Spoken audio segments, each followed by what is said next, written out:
Muhammad Ali lowered his hands and said to Bruce Lee, "Hit me." 3 seconds later, the world champion was on his knees, gasping for air. The invisible strike. Ali versus Bruce Lee. Muhammad Ali dropped his guard and said to Bruce Lee, "Hit me." 3 seconds later, the world champion was on his knees, choking and desperately trying to catch his breath. It was a February night in 1972 in Los Angeles. No TV cameras, no tickets, no official press. Only about 300 people gathered in a closed arena, drawn by a rumor that was hard to believe: the king of boxing versus the dragon of martial arts. In the center of the ring stood Muhammad Ali, a true mountain of muscle, 191 centimeters tall and weighing 95 kilograms. At the peak of his form, undefeated, fast, charismatic. Opposite him stood Bruce Lee, only 170 centimeters tall, 61 kilograms, and without a single professional boxing match in his career. The difference was so extreme that the whole thing looked more like a cruel joke. Ali, the showman, wanted to prove that Kung Fu was nothing more than movie tricks. He spread his arms wide, exposing his chest and chin, and challenged Bruce in front of the silent crowd. "I won't defend myself. I won't even move," Ali shouted, tapping his jaw. "I'm standing right here. Give it everything you've got, kid. Let's see if this is real." The tension in the hall was so thick it could be cut with a knife.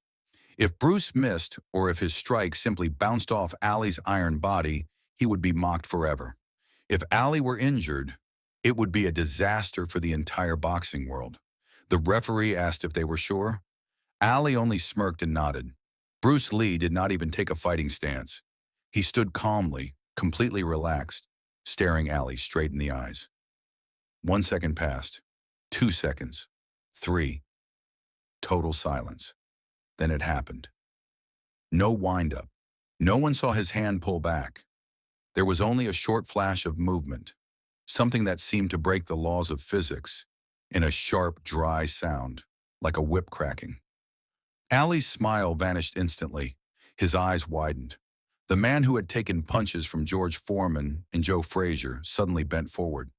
His knees hit the canvas. He opened his mouth, trying to inhale, but his lungs seemed to shut down.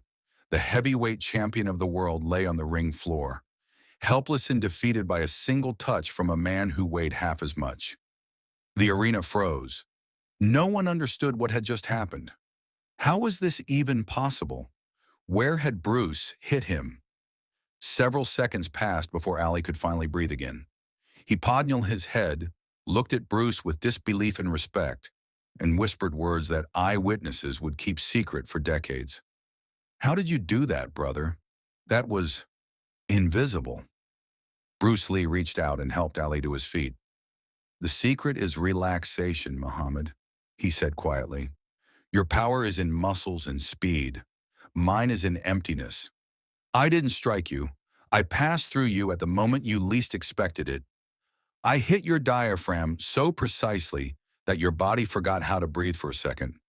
That night in the ring, there were no winners and no losers in the usual sense.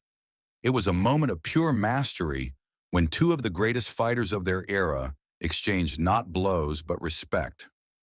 Ali understood that strength is not always in size, and Bruce Lee proved that his art was real. They left the arena as friends, and although the world never saw an official recording of that moment, the legend lives on, as a reminder that even the greatest masters always have something to learn.